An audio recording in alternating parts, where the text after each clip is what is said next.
اس کے بعد foundation lock کرتا ہے اسلامک فاؤنڈیشن میں, اور پولیٹیکل سسٹم میں انٹر ہوتا ہے. یہ ہے 2 کام جو اس وقت چل رہے ہیں under your supervision. Direct we are running it directly. Of course میں اکیلا بندہ تو نہیں ہے نا, obviously ایک ٹیم ہوتی ہے. ٹیمز ہیں. So yes, I'm leading these 2 right now. Inshallah, it's going to be functioning into hundreds, if not thousands of different schools. Okay. جی تو یہ اور کیا کریں ہم, کیا بتائیں, یہ والا جملہ میں نے غلط بولا ہے, اور کیا کریں, بڑا کچھ اور کرنا ہے. یہ بھی کبر نہیں آنا چاہیے کہ یار ہم نے کچھ کیا ہے. نعوذ باللہ. مسلمان خود آ کے اکٹھے انڈیپینڈنٹلی ہوں گے. 1 روپیہ ڈونیشن نہیں لی میں نے آج تک, الحمدللہ ثم الحمدللہ. لینا حلال ہے اور کئی بار ضرورت بھی پڑتی ہے. تو پھر مینیج کیسے کرتے ہیں؟ وہی تو کہہ رہا ہوں کہ ہم نے بہت زیادہ بڑا جن بنا لیا ہے. کام ہو جاتے ہوتے ہیں, ایک دفعہ آپ کرنے والے بنے, آپ کرنے والے بنے, ہو جاتے ہیں کام. یہ اللہ تعالیٰ آپ کو خود کراتا ہے. اچھا, اس سے تو یہ بھی ایک چیز ہمیں لگ رہی ہے کہ جس طرح اوبیسلی اسلام کا ایک اپنا پولیٹیکل سسٹم ہے, اس کے بغیر اسلام ادھورا ہے, جیسے کہا گیا. اسلام ہے ہی نہیں, اس کے بغیر کیسے چلے گا؟ اس کے علاوہ تو پھر ریچولز ہیں, مذہب ہے, دین تو نہیں ہے اس کے علاوہ. تو پھر پاکستان میں جہاں پر ہم رہتے ہیں, ایک نہ ایک دن ساحل الدین کو اپنی پولیٹیکل پارٹی بھی لانچ کرنی پڑے گی. نہیں سر, ایسے نہیں ہوتا.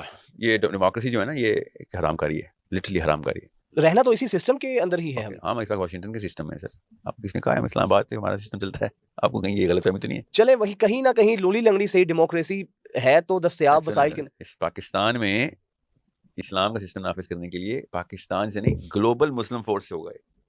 جیسے اسرائیل کو چلانے کے لیے دنیا کے یہودی اکٹھے ہوئے ہیں. اسرائیل میں نہیں بیٹھے ہوئے وہ یہودی, وہ پالیٹکس, اپنا پیسہ, اپنا دماغ, اپنی سائنس, اپنی فزکس باہر اپلائی کرتے ہیں. ہمیں بھی ایسے ہی کرنا ہے. کامن سینس ہے. پوری دنیا کو اپنا گاؤں سمجھیں آپ, تب کہیں جا کے پاکستان جیسے ایک چھوٹے گاؤں کے اندر آپ بڑا کام کر سکیں گے. اور پاکستان کو پتہ نہیں کیا آسمان پہ چڑھا دیا ہم نے کہ پاکستان نے آخر میں سوال ہونا ہم سے پاکستان کا. آپ بتائیں کسی مسلمان سے پاکستان کا آخر میں سوال ہونا ہے؟ سب سے اسلام کے سوال ہونے ہیں نا. تو پورے کے پورے مسلمانوں کو ایک ایک کر کے اپنی ولیجز کو لفٹ دینی چاہیے تھی. ہمیں انڈیا کو بھی بنانا ہے, ہم نے افغانستان کو بھی بنانا ہے, بنگلہ دیش کو بھی بنانا ہے. یہ سب اللہ تعالیٰ کی زمین ہی ہے.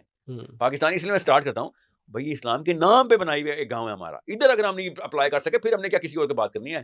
ہم ہوتے کون ہے کسی اور جگہ پہ بات کرنے والے؟ اپنا گھر تو ہم سے مینیج نہیں ہوا, سمجھ رہے ہیں؟ اس لیے گلوبل مسلمانوں کو اکٹھا کر رہا ہوں کہ پہلے ایک ماڈل ولیج یہاں پہ سیٹ اپ کر دیتے ہیں, اللہ کے لا ادھر امپلیمنٹ کریں گے, اللہ تعالیٰ کا پروگریسو سسٹم مینڈیٹری کریں گے. لیبز یہاں پہ بننی مسٹ ہیں, سائنس یہاں پہ کھلنی مسٹ ہے. جسے نہ کیا گناہ گار ہے وہ, جسے نماز نہ پڑھنا گناہ ہے نا, طاقت میں نہ آنا بھی گناہ ہے, تو پھر لیب بنانی مسٹ ہے نا. وَأَعِدُّوا لَهُم مَا اسْتَطَعْتُم مِنْ قُوَّةٍ, ہتھیار بنانا قرآن میں فرضیت ہے. ہتھیار بنانا, فزکس کے بغیر کیسے ہتھیار بنائیں؟ ہتھیار خریدنا فرضیت نہیں ہے, ہتھیار بنانا فرضیت ہے. اس طرح ہم ہتھیار خرید رہے ہیں, فزکس ان کے پاس ہے وہ بنا لیتے ہیں, ہم خرید رہے ہوتے ہیں. جس سے خریدتے اسے کتنی دیر تک لڑ سکو گے یار؟ سوچیں تو اس کے بعد زیادہ گولی تھی تو تھوڑی تمہیں بیچی ہے نا, اس سے کتنی دیر چلا لو گے؟ So we need to make the research centres تاکہ نئے سے نئے ہتھیار ہم بنا سکیں, نئی سے نئی فیکٹری, نئی سے نئی ایجادات آئیں. بھائی یہ نہیں ہے لمٹ انسان کی. ہوائی جہاز پیٹرول پہ چل رہا ہے, لوہا, یہ نہیں ہے لمٹ انسان کی. انسان بڑا کچھ کر سکتا ہے, جو کہ میں آپ کو کسی اور پوڈ کاسٹ میں بتاؤں گا. بڑا کچھ کر چکا ہے انسان پہلے. سر بھی یہ پروگرس ہوتی ہے, صرف ہتھیار نہیں, یہ پروگرس ہوتی ہے جو انسانوں کو اگلے ستاروں پہ لے کے جاتا ہے. اور وہ اصلی والے ستاروں کی بات کر رہا ہوں, جس طرح ایک سورج ایک ستارہ ہے, وہاں سے انرجی ڈرائیو کر کے پلانٹس چلتے ہوتے ہیں ڈائریکٹ. ہم کہاں سے لے رہے ہیں انرجی؟ لے ہی نہیں رہے ہم تو انرجی. کھود کے نکالتے ہیں, کہیں سے پیٹرول نکل آتا ہے تو کہیں سے کیا. ساحل بھائی, اس میں تو جس طرح اوبیسلی ہم ایک ملک کے اندر رہتے ہیں, پاکستان ہے, اس کا ایک آئین ہے, اس کا ایک دستور ہے اپنا, اور اس دستور کے ہم لوگ تابع ہیں. تو یہ تمام تر آپ کے آئیڈیاز, نو ڈاؤٹ اس کی بہت زیادہ ضرورت ہے. اور جس طریقے سے آپ نے کہا ہے کہ آن لائن بھی کام کر رہے ہیں اور لوگوں کو سکھا بھی رہے ہیں, یوتھ کو, آپ کب تک اس کی ایگزیکیوشن آپ کو ہوتی نظر آ رہی ہے؟ کتنے آپ آپٹیمسٹک ہیں ان چیزوں کو لے کر؟ میں تو اس لیول پہ, میں میجر کے بغیر کام نہیں مینیج کر سکتا, اور یہی پاکستان میں ہوتا نہیں ہے. میں تو گلوبلی ایکسپوز انسان ہوں. میجر سب سے پہلے انسٹال کرتے ہیں, بعد میں دیکھتے ہیں کہ کیا کرنا ہے, کیسے ہو رہا ہے. تقریباً 2-1 لاکھ نیچرل سائنسز کے پیپر سبمٹ ہوتے ہیں ہر سال. ٹھیک ہے, مسلمانوں کے 50,000 تک لے کے جانے ہیں ان 5 سالوں کے اندر. ابھی ہمارے پتہ کتنے ہیں؟ 10 جی, 50,000 تک لے کے جانا ہے. آئی ایم ایس میں تقریباً 10-1 لاکھ بندہ ہے. آئی ایم ایس میں سورس کوڈ میں 10-12 ہزار بندہ ہے. زیادہ تر چانسز یہ کہ سورس کوڈ کے بچے پبلش کریں گے. حالانکہ آئی ایم ایس میں 10 لاکھ بندہ ہے, سورس کوڈ میں 10,000. کتنے پرسنٹ ہوا سوچیں ذرا, 10 لاکھ کا 10,000. اگر 10,000 زیادہ پروبیبلٹی رکھتے ہیں پبلیکیشن کے, پروگرس کے, اور انیشیٹو کے, ایکشنز کے, تو اس کا مطلب ہے کہ something else is going on in source code. Source code میں بہت سیریس بندہ پیسے دے کے کورس لے رہا ہے. آئی ایم ایس میں فری ہے, سب والنٹیئرز ہیں, ڈیڈیکیٹڈ. اس طرح سنسیئر بندہ نہیں کہیں ملے گا آپ کو. 24 گھنٹے 24/7 آئی ایم ایس میں لیکچر چل رہے ہوتے ہیں, پریپریشن چل رہی ہے, business people coming together to make sure کہ اگلے بندوں کو کس طریقے سے ٹرین کریں اور بزنس کریں گے. ابھی انشاءاللہ I M S is going to become a totally different country. I M S is a country, یہاں پہ سب کچھ ویلفیئر تک مسلمانوں کو یہاں سے ملے گی انشاءاللہ. Source code is not a country, source code is a company, it's a mission. ٹھیک ہے, آپ جب تک مسلمانوں کے اندر وہ پین انفلکٹ نہیں کریں گے نا وہی قربانی دے تب کام ہوگا, تب کہیں جا کے ہم پروڈکشن نہیں کر سکیں گے. ابھی فری ہے سارا کچھ, اس لیے اس کی پرابلٹیز رقم ہے. سورس کوڈ فری نہیں ہے, ادھر بچہ زیادہ جلدی 5-1 سال کے اندر ہم پبلیکیشنز کے اندر آ چکے ہیں. زیادہ بچے بھی بڑے ہوں گے تو پبلیکیشن کریں گے نا. آئی ایم ایس تو بچوں کا نہیں ہے, آئی ایم ایس تو سب بڑے ہیں. سورس کوڈ کے اندر میری زیادہ اسٹیٹسٹیکل میجر یہ ہے کہ پبلیکیشن اور آئی کیو سے بڑھنا ہے. ہر اسٹوڈنٹ کا میرے پیئر ٹو پیئر لرننگ ہماری پہلے ہفتے ہی اسٹوڈنٹ ہمارا ٹیچر ہوتا. 4 سال کا بچہ پڑھائے گا, جو پڑھا ہے پڑھاؤ. اچھا, جب آپ پڑھاؤ گے نہیں تب تک سیکھو گے نہیں. نیٹ ورک بھی بنے گی اس سے, آپس میں کنیکٹ ہو جاؤ گے. دوسرا, ہر بچہ ہر ہفتے ایک آرٹیکل لکھے گا. یہ مسٹ ہے میرے اسکول میں. ہر بچے نے جو مرضی پڑھیں آپ, کسی بھی موضوع پہ, کسی بھی 4 موضوعات ہیں. یتلو علیہم آیات, یزکیہم, یعلمہم الکتاب اور حکمہ. یہ 4 اللہ تعالیٰ کے نبی صلی اللہ علیہ وسلم کام اللہ نے قرآن میں بتائے. تمہارا نبی یہ 4 کام کرنے دنیا میں آیا. یہ 4 یتلو علیہم آیات فزکس اور میتھمیٹکس ہے, بایولوجی ہے. یعلمہم الکتاب جو ہے وہ پولیٹیکل سائنس ہے, لا ہے, لیگل فریم ورکس ہیں. یوزکی مورل سائنسز ہیں, قرآن کی وہ والی تمام تر احکامی آیات جو کہ مسٹ ہیں مسلمانوں کو کہ فرائض کیا ہیں, شریعہ کیا ہے, شریعہ ٹھیک ہے, شریعہ مطلب تزکیہ کیا ہے, سوری تزکیہ. حکمہ strategic thinking, intellectual and psychological warfare کیسے کرنی ہے. ان 4 کے اوپر آرٹیکل لکھنے ہوتے ہیں. اپنے 4 میں سے کوئی ایک چیز پہ کریں. آئی ایم ایس میں بھی یہ 4 کوارٹرنٹس ہیں, سورس کوڈ میں بھی یہ 4 اچھا ساحل بھائی, جس کی ہم بات کر رہے ہیں, یوتھ کی بات ہو رہی ہے, جنریشن زی کی بات ہو رہی ہے. ہمارے تو یہاں پہ یوتھ کا حال یہ ہے جس ملک میں ہم رہتے ہیں کہ 30-35 سال کا جو لڑکا وہ بھی اپنے ماں باپ سے پاکٹ منی لیتا ہے. اپنی شادی کا فیصلہ کرنے میں وہ اختیار نہیں ہے, یہ اس کی قوت فیصلہ ہے.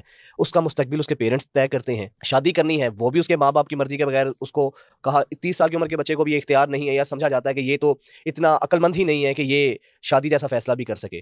تو اس حد تک یہاں پر ہمیں یہ کنٹراڈکشنز نظر آتی ہیں. تو ایسے نوجوان, ایسی یوتھ سے آپ کو امید ہے کہ یہ وہ نوجوان ہے جو ان تمام تر چیزوں کو لے کر آگے چلے گا؟ اس کے علاوہ کوئی آپشن ہے میرے پاس؟ جو ہے ویسے ہی ہے نا. ہندو انڈیوائڈیڈ فیملی, HUF, اصل میں سب کانٹیننٹل انڈیا کے اندر ہندوؤں کو ایک خاص ٹیکس ریلیف تھی کہ اگر آپ لوگ اکٹھے ایک فیملی کے اندر, جوائنٹ فیملی کے اندر رہتے ہیں تو آپ ٹیکس کے اندر بھی ایگزمپشن ملتی تھی آپ کو. HUF بولتے ہیں, ابھی بھی پاکستان کے لاء میں HUF ہی لکھا ہوا ہے. اچھا, اسٹل ابھی بھی ہم HUF کے اوپر, مطلب گوگل کریں آپ کو پتہ چل جائے گا. گوگل کرنے کی کیا ضرورت ہے, جو ٹیکس پڑتا ہے اس کو تو پتہ ہے, جو لائر ہے ان کو تو پتہ ہے. ہم اس کو جوائنٹ فیملی سسٹم کیا کیا کہ اس لیے کیونکہ مسلمان ہیں ہم HUF نہیں بول سکتے. کہاں وہی ہے, یہ کون لوگ ہیں جن کے پاس ریسورسز نہیں, پھر وہ شیئر کرتے ہیں نا. وہ ایک ہی گھر کے اندر سارے بھائیوں کو رکھتے ہیں. اسلام میں یہ منع ہے. اسلام میں آپ کسی کی پرائیویسی بیچ نہیں کر سکتے. ڈیسیژن میکنگ آپ کے پاس ہونی چاہیے. اور کیسے کروں میں بھائی, ڈیسیژن میکنگ تو میرا باپ کرے گا. میری بے شک شادی ہوگی, بچے بھی ہو گئے, جس کی چھات اسی کا ڈیسیژن نا بھائی, جو پیسے دے گا اسی کا ڈیسیژن ہوگا. اس لیے تو اللہ نے کہا پاور میں پیسے تیرے ہونے چاہیے. دنیا میں ڈیسیژن اسی ہوگا جس کے پاس پیسے ہوں گے. Same rule applies every way بھائی. انسان وہی ہے, چاہے وہ ترکی میں ہو, چاہے وہ انٹارکٹیکا میں ہو, پاکستان میں ہو, چاہے امریکہ میں ہو. انسانوں کی تو وہی طریقہ کار ہے, نفسیات وہی ہے. تو جو مال بنائے گا اسی کا ڈیسیژن ہوگا. مال میرا باپ بنا رہا ہوتا ہے, میں نوکریاں کرنے کی کوشش کر رہا ہوتا ہوں, پڑھائی کر رہا ہوں, یونیورسٹی میں شادی کر دیتے ہیں, میرے بچے رہتے ہیں. میں نے کہا میری اوقات ہے جو میرا ڈیسیژن ہو. کیوں ڈیسیژن ہوں میں بھائی, میں ہوں کون؟ بایولوجیکل میل تھا, وہ بایولوجیکل فیمیل تھی, بچے تو نہیں ہونے تھے. میری کون سی کوئی اچیومنٹ ہے؟ اچیومنٹ تو اس نے گھر بنا کے سارا کچھ سیٹ اپ کر کے دیا, میرا باپ ہے. اس طرح سے میں اس کو ہونا چاہیے تھا, ہو میرا کیا ہے. اب کیا ہوتا ہے پھر, ڈیسیژن میکنگ میری زیرو ہوتی ہے. بیوی میری آنکھوں میں آنکھیں ڈال کے دیکھتی ہے, بھائی تو کدھر کا مرد, تو کاہے کا لیڈر میرا, تو اپنی مرضی سے کپڑے نہیں خرید سکتا, پہننے کے تو دور کی بات ہے. تو میری مرضی اور تیری مرضی کہاں سے آئی؟ تو شادی کی ہی کیوں تھی تو نے؟ مگر میں کیا کروں, تو میں مردی, اندر سے میرا ٹیسٹوسٹرون ٹھاٹے مارتا ہے. بیوی کے سامنے پھر مجھے مردانگی دکھانی پڑتی ہے, 2-4 چپیڑے لگا دیتا ہوں میں اس کو. وہ غصہ ہے جو میرے باپ کے اہلیت کا غصہ میرے اندر ہے, جو میری اپنی نااہل ہونے کا غصہ ہے, وہ میں نکال کے اپنی پوری قوم تباہ کی بھی ہم نے. That's why frustrated domestic structures are there. ہر بندے کا منہ بنا ہوا ہے. بھیا آپ توڑو گے جب تک اس HUF کو توڑو نا. اب ہندو نہیں رہے, ہم مسلمان ہو گئے. اب کس بات کا HUF؟ اسلام میں ہر بندے کی اپنی فیملی ہونی ضروری ہے. پاکستان میں ساحل میاں ماں باپ کے حقوق ہوتے ہیں. میں اپنی بیوی کو لے کے لگوں گا تو میری ماں باپ کے حقوق اسلام میں پورے کون کرے گا؟ یہ ہے ان کا مین آرگیومنٹ. اچھا, اور اس چیز کو تعبیر کر دیا جاتا ہے کہ جوائنٹ فیملی سسٹم کو اسلام سے جوڑا. ماں باپ کے حقوق پورے کرنے کے لیے یہ جھوٹے, یہ فراڈ, یہ میرے آگے فراڈ کر رہے ہیں کہ آپ نے ماں باپ کے حقوق پورے کرنے کے لیے بھائیوں کو اکٹھا رکھا ہوا گھر پہ. کیا بات ہے, شاباش. تو پورے کر لینے تھے نا پھر ماں باپ کے حقوق. ہمیں نہیں پتا باپ کے مرنے کا ویٹ ہو رہا ہے, پراپرٹی کا بٹوارا ہونا ہے. مجھے ٹوپی بناؤ گے, یہ دیکھو یہ ماں باپ کے حقوق پورے کریں گے. اتنے ان کو ماں باپ کے حقوق چاہیے تھے, اور ماں باپ کے حقوق کرنا آپ کا فرض ہے. یہ کون سا اسلام آپ تک پہنچا ہے؟ بیوی کے ماں باپ نہیں ہے, اس کے اوپر فرض نہیں ہوتے اپنے ماں باپ کے حقوق. وہ تو ہم نے کوئی پورے نہیں کرنے دیے اپنی بیویوں سے. یہ صرف لڑکوں کے لیے آیت آئی تھی ماں باپ کے حقوق پورے کرنے کے لیے, لڑکیوں کے لیے نہیں آیت آئی تھی. آپ آئے نظر اپنے محلے والوں کے کسی بھی ماں باپ کے حقوق پورے کر کے دکھائیں, کریں گے؟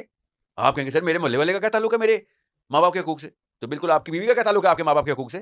یہ کون سا رشتہ نکالا آپ نے؟ اسلام میں تو کوئی رجسٹری نہیں ہے کہ ساس اور سسر کے حقوق وہی ہیں جو ماں اور باپ کے حقوق ہیں, ابھی بتائیں جو آپ نے پورے کرنے. اور سمجھ لیں ہے, اگر آپ نے کہہ دیا ہے تو آپ میں سے کس مرد نے اپنے ساس اور سسر کی خدمت کی ہے؟ صرف لڑکیوں پہ کوئی اور اسلام، ہمارے پر کوئی اور اسلام. کیوں؟ یہ ہندوازم سے باہر نہیں آ سکے ابھی تک. ہندوازم میں لڑکی پہ کوئی اور ہندوازم ہے اور مرد پہ کوئی اور ہندوازم ہے. اس لیے مرد مر جاتا تھا تو بیوی کو ساتھ مارنا پڑتا تھا اس کے. یہ ابھی تک گیتا سے نہیں نکلے ہیں ابھی تک. اور یہ ٹوپیاں کرائیں گے مجھ جیسے بندے کو، بیٹا اپنے جیسا کوئی مولوی پکڑو، اسے فتوی لے لیا کرو، میرے آگے نہیں چلے گا، مجھے اصلی اسلام آتا ہے. اچھا، پھر اس حساب سے دیکھا جائے تو جوائنٹ فیملی سسٹم تو پھر خود ان چیزوں میں بہت بڑی رکاوٹ ہے. جی تو اور کب سے 10 سال ہو گئے ہیں پیر پکڑوں سب کے کہ بے شرمو، خبیثو، بے وقوفو، نٹھلو. اگر آخرت میں رسوا نہیں ہونا تو تمہیں اپنے سب سے پہلے آخرت میں جنت میں گھر چاہیے تو اس گھر کو توڑ بھی. ہاں یہ تو بنا لیا تو نے، اس کو توڑ. اس کو ڈر ہے ماں باپ نے میرے آگ کر دیں مجھے آگے. اور کیا اللہ کی قسم پیسوں کے پیچھے بیٹھا ہوا ہے، بے شرم جھوٹ بولتا ہے ہمارے سامنے، اسلام کی باتیں کرتا ہے. اس طرح مولوی صاحب نہیں، ممبر پہ جھوٹ بولتا ہے، یہ اپنے گھر میں جھوٹ بولتا ہے. وہ کہتے ہیں ماں باپ کے بغیر رہ نہیں سکتے. ماں باپ کو دیکھیں میں نے، ماں باپ کی اتنے تابعدار ہوتے نا تو مومن ہوتے. ہر قسم کی دونوں بھی تم نے پوری کی ہے. موقع ملتا ہے تمہارے بیڈ روم میں کیا کیا چیزیں پڑی ہوئی تمہارے موبائل، یہ ماں باپ کے تمہارے موبائلوں کی ہسٹری چیک کرائی جائے، یہ باپ کے اوپر کر رہے تھے. یہ تابعدار ہے جی ماں باپ کے. آج تک کبھی باپ کی تو تم نے سنی نہیں. پاکستان کی تو مسجدیں بھری ہوئی نہیں تھی جماعتیوں سے اگر ماں باپ کے تابعدار ہوتے. سوچیں جیسے پراپرٹی کے حارث بیٹھے ہوئے ہیں اور وہی 2 نمبر بیوی بھی ان کی آتی ہے، وہ بھی بیٹھی ہوتی ہے اندر، جو کہہ رہی ہے نا ماں باپ سر ساحل عورت کی پرائیویسی کی بات کرتے ہیں. نکل کے دکھائے وہ عورت اپنے شوہر کے کو کیا کہ سائڈ پہ، تو اس کو ہی پتا ہے سسر مرنے کا ویٹ ہو رہا ہے، اس کا سب سے بڑا حصہ، اس کا سب سے بڑا بھائی اس کا شوہر ہے. یہ سب 2 نمبر اکٹھے ہوئے ہیں. ہم نے ان کا نام سیتا اور شنکر ہونا چاہیے تھا. ایسے ہی مفت میں اپنے آپ کو مسلمانوں کے نام سے ہم جیسے کو کنفیوز کر رہے ہیں. میرے بچے نہ کنفیوز کریں، ہمیں پتا ہے اصلی اسلام. ایک جس طرح ہم بات کرتے ہیں، ایک بہت بڑی ڈیبیٹ ہمارے ملک میں ہے. اگر ہم ایجوکیشن سسٹم کی بات کریں، کو ایجوکیشن سسٹم بھی پاکستان میں ایگزسٹ کرتا ہے اور اس کے اوپر بھی بڑی تنقید کی جاتی ہے. اور پھر یہ کہا جاتا ہے کہ ہمارا ایک جو سنگل کریکولم نہیں ہے، یکساں نصاب نہیں ہے. آپ کہتے ہیں کہ واقعی میں اب ہر طرح کے ہیں، مدارس کا نصاب الگ ہے، پھر سرکاری جو سکولز ہیں ان کا نصاب الگ سے ہے، پھر اس کے علاوہ پرائیویٹ سکولز، پھر اس کے علاوہ یہ بڑے جو سکولز ہیں ہائی لیول کے جن کو ہم کہتے ہیں شویفات لکاس اور ایچیسن. تو یہ جب اتنی ڈیوائیڈڈ ہماری یہ نصاب ہوگا تو پھر قوم کیسے ایک قوم بنے گی؟ اور جو امت کا تصور تھا وہ تو بہت ہی دور کی بات ہے. نصاب کا کوئی تعلق نہیں سر، بے شک نصاب ہر اسکول کا اپنا اپنا بھی ہو تو کوئی فرق نہیں پڑتا. کمپیٹنسیز جو ہے نا اور کمپلیکسٹیز آف اے فیکلٹی وہ پتہ ہونا چاہیے آپ کو. کانسیپٹ کیا ہے میتھمیٹکس کے اندر، کتنی سب فیکلٹیز ہیں، اور ہر فیکلٹی کے اندر کتنی کمپلیکسٹی ہے، اس کمپلیکسٹی کو پورا کیا جا رہا ہے کہ نہیں جا رہا. بس دیٹس آل. ایبسولوٹ سبجیکٹس ہوتے ہیں. تو ہمارے تو بڑے پہلے دن سے کہہ رہے ہیں کہ جب تک ایک سنگل کریکولم نہیں ہوگا تو تب تک قوم جاہلوں کی گفتگو کو کیا میں ان سے باتیں کروں. اچھا یہ غلط ہے. تو ان کو تو منہ ہی نہیں کھولنے کی اجازت ہونی چاہیے، ان کو سزائیں ہونی چاہیے منہ کھولنے پہ. لٹرلی یہ ایسے لوگ ہیں جو ایجوکیشن منسٹری میں بیٹھے ہیں، منہ کھولو 10 سال کا کر دو 10 دن کے لیے. ان کو اتنی اجازت نہیں ہونی چاہیے. جب منہ کھولتے ہیں غلط بات کرتے ہیں نا، اوپر سے لا بنا لیتے ہیں نا اس کے اوپر، اس لیے ان کو منہ کھولنے کی اجازت نہیں ہونی چاہیے. کمپلیکسٹی کیا ہے میتھمیٹکس کی، فیکلٹیز کیا ہیں، ٹریگنومیٹری، الجبرا، جیومیٹری، آپ کو پتہ سب فیکلٹیز ہیں میتھمیٹکس کی. کتنی complexity age of the brain بتاتا ہے. چھوٹے بچے کو کس طرح تک لے کے آنا ہے، اس کو پھر اگلے اسٹیج پہ کہاں پہ لے کے آنا ہے، اس کو کمپلیکسٹی بولتے ہیں. اب میتھمیٹکس پیور سبجیکٹ ہے، لینگویجز پیور سبجیکٹ ہے. گرامر ایک فیکلٹی ہے، سب فیکلٹی ہے لینگویج کی. گرامر الگ سے پتہ ہونا، ووکیبلری الگ فیکلٹی ہے، پھر کمپلیکسٹی اس کے اندر الگ الگ ہے. اب یہ میں نے آپ کے سامنے نصاب پیش کر دیا، بس یہ نصاب ہے، چاہے آپ فزکس لے آئیں چاہے بایولوجی لے آئیں. فیکلٹیز، سب فیکلٹیز اور کمپلیکسٹی بڑھاتے رہو، کمپیٹنسی بڑھتی رہے گی. کمپیٹنٹ ہو گیا بچہ، آگے کے لیول اگلی کمپلیکسٹیز کے اوپر، بس پھر اب تھیورسٹ ہے. وہ تھیورسٹ کے اوپر کچھ نہیں ہوتا. اب نالج کریٹ کر رہا ہوتا ہے وہ تھیورسٹ بنانے ہم نے. مگر اس کو وہ ساری کمپلیکسٹیز پوری پتہ ہوں گی تو تھیورسٹ پتہ آئے گا نا. الجبرا پتہ ہوگا تو الجبرا کی تھیوری بتائے گا نا. ہمیں کوڈریٹک ایکویشنز پروو کرنی آتی ہوں گی تو اگلے اسٹیپ پہ جائے گا نا. ٹریگنومیٹری کا پتہ ہوگا تو کیپلر لاز سمجھ آئیں گے نا، پھر اگلا مسئلہ پورا کرے گا. جو بھی ڈھونڈے گا، جو بھی مسائل ڈھونڈے گا جن کی حل نکالنے ہیں، مسائل نہیں ڈھونڈنے آتے نا ہمیں. تو لیکن سر بھی ایک اور مسئلہ بھی تو ہے، ہمارا جو ایجوکیشن سسٹم ہے وہ بیس زیادہ ایکیڈیمیا پہ کرتا ہے. پریکٹیکلٹی تو بہت بعد میں اس کے بعد آتی ہے. لائک جیسے ایک میکینکس کا نہیں، وہ ایک الگ بیماری ہے. مگر پی ایچ ڈی بھی تو ایسی اکیڈمی کا حصہ ہے نا، وہ بھی تو اپلیکیشن یوٹیلٹی میں آ گئے نا. پی ایچ ڈی لیول کے اوپر آ کے ٹھیک ہو جاتے ہیں، آرگینک سسٹم پہ آ جاتے ہیں. یہ کنڈر گارٹن سے لے کے پی ایچ ڈی تک 2 نمبری پہ ہیں. بس یہ مجھے اعتراض ہے. اور یہ یونیورسٹی اور کالج تو اللہ کی پناہ، کیا کریں، مجبوری ہے یہ ڈال رہے ہیں، ورنہ یہ تو صرف فیشن ہے. یہ صرف فیشن ہے، یہ فیک ہے اور 2 نمبری ہے. جو جس لیول پہ یونیورسٹی کالجز ٹرین کر رہے ہیں، کس لحاظ سے کوئی ایجوکیشن سسٹم کمپیٹنسیز نہیں نا، کمپیٹنسی ڈیولپ نہیں کر کے دے. ہمیں کریڈٹ آور کے پیچھے میجر ہونا چاہیے تھا، اور x number of credit hours کے پیچھے کمپیٹنسی کا میجر ہی نہیں ڈالا. کیا پتا کیا تھا. لائرز اور ڈاکٹرز جو ہیں، یا پروفیشنل ڈگریز میں ڈاکٹرز ہیں، انجینئرز ہیں اور لائرز ہیں. تیسری چوتھی کون سی پروفیشنل ڈگری ہے پاکستان میں؟ بھائی یہی پروفیشنل ڈگری. ان کا میجر کیسے پتہ چلتا ہے؟ اور بھائی آپ کو پہلے ہاؤس جابس کرنی پڑتی ہیں، لائرز کو انٹرنشپس کرنی پڑتی ہیں، اور یہ سی اے یہ آپ کی پروفیشنل ڈگری، ان کو انٹرنشپس اپرینٹسشپ کرنی پڑتی ہے. بھائی آپ کو کیسے ہم لائسنس دے دیں؟ باقی کے سارے بتائیں لائسنس بتائیں. پولیٹیکل سائنس کا لائسنس کیا ہے، جرنلزم کا لائسنس کیا ہے، اکنامکس کا لائسنس کیا ہے؟ نہیں ہے نا. کیوں نہیں ہے؟ چیک کریں سب سے زیادہ کس چیز میں آپ کے کالج کے اسٹوڈنٹس ہوتے ہیں، ہیومینٹیز میں جاتے ہیں. کیا لائسنس ہے؟ میجر ہی کوئی نہیں ہے. کمپیٹنسی کمپلیکسٹی کے اوپر میجر ہوتی ہے، کمپیٹنسی کا سینس ہی نہیں ہے ان کو. بس یہ ہے ان کا جس وجہ سے میں کہتا ہوں بھائی یہ سب کے سب پلاسٹک کی بکواس ہے. کس نے آپ بتائیں آج تک کسی جاب میں کسی نے رکھا کسی کو میری ڈگری اس چیز کی ہے, سوال پوچھ کے دیکھ لو, ایکسپیرینس بیسکس بھی نہیں آتی ہوں گی, کمپیٹنسی نہیں ڈیولپ ہوئی, اس کو کہاں سے پتہ چلے گا سر؟ 18 کتابیں یاد ہے کہ ہر وقت پھرنا پاسبل نہیں ہوتا نا. اپلائی کیا ہو نا 6 مہینے کے اندر اپلائی کیا ہو, 20 کتابیں یاد رہتی ہیں کہ بھائی کام کر کے پتہ چل جاتا ہے کہ کانسیپٹس کیا ہیں. تو یہی کرواتے ہیں نا ڈاکٹر کے ساتھ, بندہ کھولنا پڑتا ہے نا, آپ کو ڈاکٹر بننا ہے تو مشین کھولنی پڑتی ہے نا, اگر انجینئر بننا پڑتا ہے بالکل, کتابیں کھولنی پڑتی ہیں نا, لیجرز کھولنے پڑتے ہیں اگر اکاؤنٹنٹ بننا ہے تو باقی یہ کام کیوں نہیں وہاں پہ اپلائی کرواتے؟ نہیں کروا سکتے, بزنس بنایا ہوا ہے اور کچھ وجہ نہیں. ساحل بھائی لاسٹلی اب بتائیے گا کہ اب جس دوراہے پر پاکستان کھڑا ہے, جو ہمارے موجودہ حالات ہیں, کوئی بہتری کی توقع ہے کسی بھی شعبے میں یا کسی بھی لحاظ سے؟ نو, جب تک دین نہیں سمجھ آئے گا تب تک بہتری نہیں آ سکتی. دین سمجھانا ضروری ہے. تو دین کے لیے تو یہی دستیاب علماء کرام ہی ہیں ہمارے پاس, یا آپ کی طرح کے سر قرآن جس کو عالم بولتے ہیں نا, بس وہ عالم چاہیے. قرآن میں 8-9 سبجیکٹس ہیں جن کو ان سبجیکٹس کا پتہ ہے وہ عالم ہے. ان 8 کے 8 سبجیکٹس میں سے ایک بھی پاکستان میں عالم کوالیفائی نہیں کرتا, اس کا تو الف بھی نہیں آتا ان کو. تو پھر تو اس لحاظ سے تو پاکستان کا دور دور تک تو آپ نے بھی کوئی یہی سوال کیا تھا نا, آپ کہاں دیکھتے ہیں؟ میں نے کہا تھا نہیں. تو میں نے ایگزیکٹلی, لیکن دین ایک فورس کا نام ہے, فورس طاقت کا نام ہے دین. بس جس کو یہ نہیں سمجھ آئی وہ دنیا میں کچھ نہیں کر سکتا, وہ ہر جگہ طاقتیں ڈھونڈتا پھر رہا ہے. اللہ تعالیٰ کہہ رہا ہے طاقت ایک ہی ہے بھائی, طاقت چاہیے بس ایک ہی, بس اتنی سی بات. واہ ساحل بھائی بہت شکریہ آپ کا, بہت شکریہ آپ کے وقت کا. ویورز, ساحل ندیم صاحب کے ساتھ ہماری یہ پوڈ کاسٹ اپنے اختتام کو پہنچی ہے. انشاءاللہ پھر کسی نئے موضوع اور نئے مہمان کے ساتھ آپ کی خدمت میں حاضر ہوں گے. اپنا بہت سا خیال رکھیے گا. اللہ حافظ.